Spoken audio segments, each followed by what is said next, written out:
Hello साथियों, आज हम आपको बताएंगे डिजिटल एविडेंस के बारे में और हम उस पर चर्चा करेंगे कि डिजिटल एविडेंस की विश्वसनीयता, ऑथेंटिसिटी और सत्यता के लिए क्या आवश्यक है। तो साथियों, डिजिटल एविडेंस दो प्रकार के होते हैं। पहले प्रकार ऐसा कि जिसमें मानव का हस्तक्षेप नहीं होता है, दूसरा जिसमें मानव का हस्तक्षेप होता है। जैसे सीसीटीवी फुटेज हुआ, सीडीआर हुआ, ये ऑटोमेटिक जनरेट करते हैं चीजें, इनमें ह्यूमन का इंटरफेरेंस नहीं होता है, किसी प्रकार से मनुष्य का हस्तक्षेप नहीं होता है। लेकिन कुछ डिजिटल एविडेंस ऐसे होते हैं जैसे ऑडियो रिकॉर्डिंग, वीडियो रिकॉर्डिंग, ये क्या है, ये मानव के द्वारा तैयार की जाते हैं, मनुष्य के द्वारा तैयार की जाते हैं, जिनमें छेड़छाड़ की संभावना रहती है। तो इनकी विश्वसनीयता के लिए जरूरी है हैश वैल्यू निकालना। हैश वैल्यू का मतलब यही होता है कि कोई फाइल, जैसे डीएनए से किसी व्यक्ति की पहचान पता चल जाती है, उसी प्रकार हैश वैल्यू से यह पता चल जाता है कि यह ओरिजिनल है कि नहीं, कहीं ये डुप्लीकेट तो नहीं है, ये पहचान हो जाती है। क्यों? क्योंकि अगर फाइल में एक डॉट का भी चेंज करते हैं आप, तो पूरी की पूरी हैश वैल्यू ही बदल जाएगी। क्या होगी? पूरी की पूरी हैश वैल्यू बदल जाएगी, सेम हैश वैल्यू नहीं आएगी। तो साथियों, हैश वैल्यू कितने प्रकार से कैलकुलेट कर सकते हैं? MD5, MD2, CRC32, SHA1, SHA512, MD128, RIPE MD128, TIGER, ADLER32, इतने प्रकार से आप हैश वैल्यू कैलकुलेट कर सकते हैं। और हैश वैल्यू कैलकुलेट करने के लिए हैश कैल्क ऐप आता है, इसको भी इंस्टॉल कर सकते हैं, और कमांड प्रॉम्प्ट के माध्यम से भी कर सकते हैं, और ऑनलाइन हैश वैल्यू भी आप फाइंड कर सकते हैं। क्या करना है? HTML5 online hash value find कर सकते हैं। साथियों, थ्योरी भी हम आपको बताएंगे। होता क्या है, जैसे ही ओरिजिनल डाटा यानी input plus hash function, hashing की जो प्रोसेस यूज होती है वह हैश फंक्शन कहलाती है। मतलब हैश वैल्यू निकालने के लिए हैश फंक्शन का यूज किया जाता है। आपने ओरिजिनल डाटा डाला, जैसे ओरिजिनल डाटा डालेंगे उसमें हैश फंक्शन काम करने लगेंगे। हैश फंक्शन कौन से हैं? ये हैं। हैश फंक्शन काम करेंगे, फिर आपकी आउटपुट में आपका हैश वैल्यू निकल के आ जाएगा। तो साथियों, IT एक्ट भी संबंधित है डिजिटल एविडेंस से, और भारतीय साक्ष्य अधिनियम भी, और साथ ही साथ भारतीय नागरिक सुरक्षा संहिता की धारा 105 और 185 में भी डिजिटल एविडेंस के बारे में बताया गया है। तो साथियों, सबसे पहले हम जान लेते हैं IT एक्ट में। IT एक्ट 2000 की धारा 21C में डाटा को परिभाषित किया गया है। डाटा का मतलब यह है कि ऐसी सूचना, जानकारी आदि जो कंप्यूटर तंत्र में संसाधित किए जाने के लिए आशायित है, जो कंप्यूटर की आंतरिक स्मृति में अथवा किसी बाह्य भंडारण यंत्र में हो सकती है। तो ये क्या हो गया? डाटा को परिभाषित किया गया है। क्या किया गया है? डाटा को परिभाषित किया गया है। इसी में धारा 4 क्या बोलती है? देखिए, डाटा हम आपको बता चुके हैं, डाटा का और डिटेल थोड़ा बता देते हैं। डाटा अभिलेख का तात्पर्य है पूर्व से संधारित डाटा, उत्पादित डाटा अर्थात संसाधित करने के उपरांत प्राप्त डाटा। इस प्रकार इलेक्ट्रॉनिक अभिलेख होने सर्वप्रथम आवश्यक शर्त यह है कि उसके डाटा को इलेक्ट्रॉनिक प्रारूप यानी सॉफ्ट कॉपी होना चाहिए। दूसरी शर्त यह है कि ऐसे अभिलेख का डाटा कंप्यूटर तंत्र में संधारित किया जा सकता है, अथवा संधारित मतलब स्टोरेज किया जा सकता है, अथवा ऐसे तंत्र से कहीं भी भेजा जा सकता है, यानी ट्रांसफर भी किया जा सकता है, अथवा किसी अन्य तंत्र से प्राप्त भी किया जा सकता है, यानी किसी अन्य मशीन से उस डाटा को प्राप्त भी किया जा सकता है। तो साथियों, इसमें हमने अभी आपको डाटा के बारे में बताया। अब हम आपको बताएंगे धारा 4, बहुत महत्वपूर्ण है। IT एक्ट की वही धाराएं बता रहे हैं जो डिजिटल एविडेंस के लिए बहुत महत्वपूर्ण है। इलेक्ट्रॉनिक अभिलेख की विधि की मान्यता। धारा 4 क्या कहती है? इलेक्ट्रॉनिक अभिलेखों की विधि मान्यता। इसमें स्पष्ट किया गया है कि जहां कोई विधि है उपबंध करती है कि सूचना या कोई अन्य विषय लिखित या टंकित या मुद्रित रूप में हो, वहां ऐसी विधि में अंतर्विष्ट किसी बात के होते हुए भी ऐसी अपेक्षा पूर्व में कर दी समझी जाएगी यदि ऐसी सूचना या विषय किसी इलेक्ट्रॉनिक रूप में दिया जाता है या उपलब्ध कराया जाता है, या इस प्रकार पहुंच योग्य है कि वह किसी पाश्चात्य निर्देश के लिए उपयोग किए जाने योग्य। अर्थात कोई भी दस्तावेज इलेक्ट्रॉनिक प्रारूप में तभी विद्यमान होगा जब वह पश्चातवर्ती प्रक्रम पर प्राप्त कर उपयोग किया जा सके। अतः उन मामलों में जहां कंप्यूटर का उपयोग मात्र टंकन आदि के लिए किया जाता है, भविष्य में पश्चातवर्ती प्रक्रम पर उपयोग करने के लिए ऐसे इलेक्ट्रॉनिक अभिलेख को संरक्षित न किया जा रहा हो, तो वहां ऐसे दस्तावेज इलेक्ट्रॉनिक अभिलेख नहीं होंगे। तो साथियों ये इलेक्ट्रॉनिक अभिलेख की विधि मान्यता को स्पष्ट करती है। धारा 7 आईटी एक्ट की कहती है कि जो भी डिजिटल एविडेंस है वो ओरिजिनल फॉर्मेट में रिटर्न रखना मैंडेटरी है। मतलब क्या है कि जैसा ओरिजिनल है उसी के रूप में फॉर्म में रिटर्न रखना मैंडेटरी है। धारा 14 क्या कहती है? सिक्योर इलेक्ट्रॉनिक रिकॉर्ड, जो इलेक्ट्रॉनिक रिकॉर्ड है सिक्योर होना चाहिए, उसमें किसी प्रकार की संभावना ना हो कि छेड़छाड़ की जा सकती है। फिर है लास्ट में धारा 79A इलेक्ट्रॉनिक रूप में साक्ष्य। इसमें स्पष्ट किया गया है कि कोई सूचना अथवा जानकारी होना चाहिए।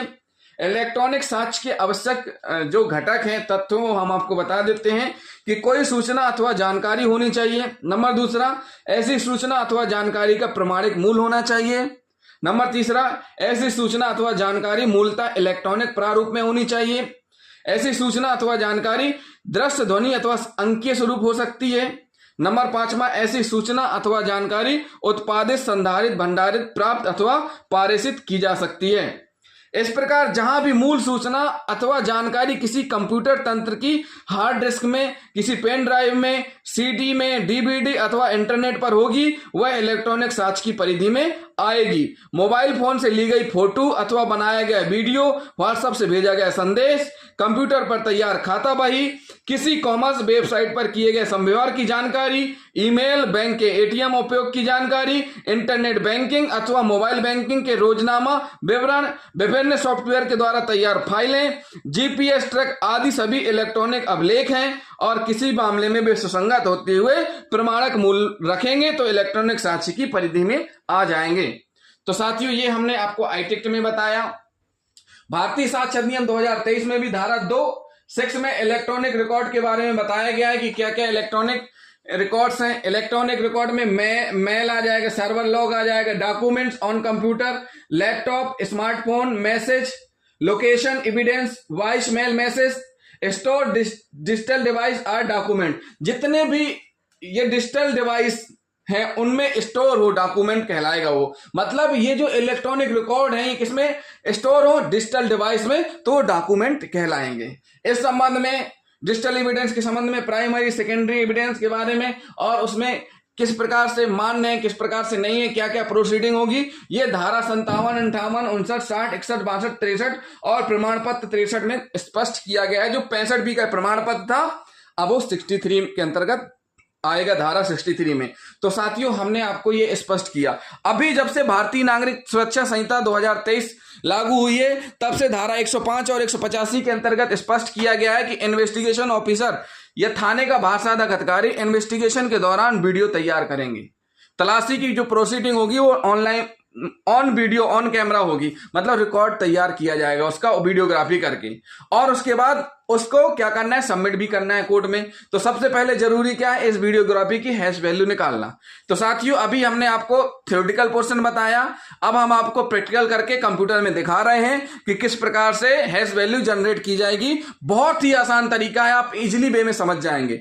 तो साथियों हमारे वीडियो को लास्ट तक जरूर देखें और जिन साथियों ने अभी तक हमारे चैनल को सब्सक्राइब नहीं किया हमारे चैनल को जरूर सब्सक्राइब कर लें। देखिए साथियों किस प्रकार से ऑनलाइन हैश वैल्यू निकाली जाती है।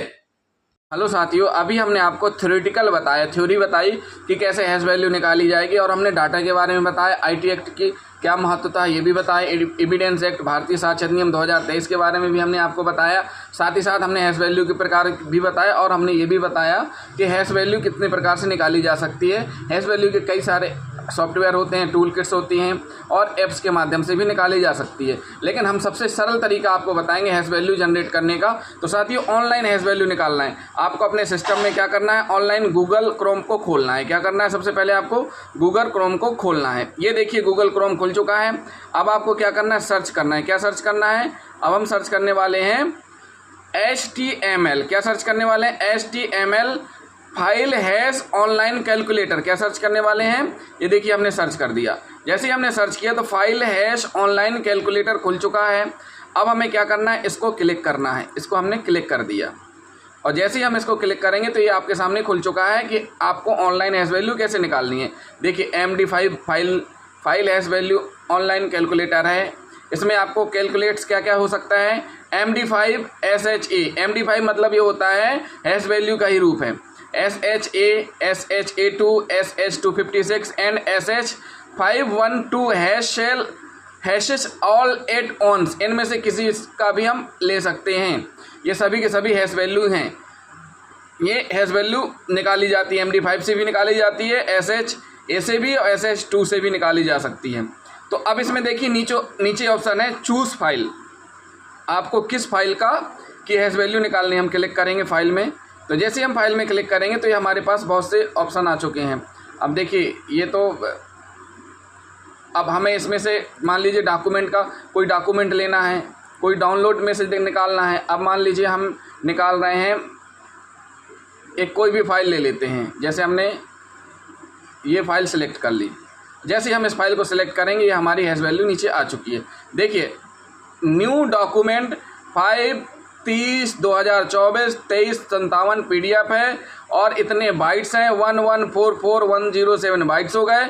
और इसमें MD5 हैश वैल्यू देखिए, MD5 के रूप में हैश वैल्यू कितनी है, ये आपकी MD5 की हैश वैल्यू हो गई। उसके बाद आपको क्या करना है, दूसरी नीचे देखना है SH में कितनी हैश वैल्यू फाइंड की गई है, ये SH में इतनी है। और फिर ये SH256 में कितनी है, इतनी है। फिर इसके बाद SH12 में कितनी है, SH12 में इतनी है। साथियों जब भी अगर हम वेरीफाई हमें करना है तो अगर हम MD5 का यूज़ कर रहे हैं तो फिर MD5 का वेरिफिकेशन में भी हम यूज़ करेंगे। ऐसा नहीं कि हमने यहाँ MD5 का यूज़ कर लिया और वेरिफिकेशन में SH1 का करने लगे, SHA1 का करने लगे तो वहाँ दिक्कत हो जाएगी। तो सबसे आसान तरीका है हैश वैल्यू फाइंड करने का। कैसे? ऑनलाइन आपको क्या करना है, अब देखिए वापस बैक करके जाते हैं हम। ये देखिए वापस गए हम, एक बार फिर से हम आपको बता देते हैं। ये हमारा क्या हो गया, सिस्टम है। सिस्टम में हम क्या करेंगे, गूगल क्रोम को खोलेंगे। गूगल क्रोम में आपको क्या खोलना है, देखिए गूगल क्रोम में खोलना है आपको HTML5 file hash online calculator. इसको हमने क्लिक किया, जैसे ही क्लिक करेंगे तो ये आपके सामने खुल जाएगा फाइल हैश ऑनलाइन कैलकुलेटर।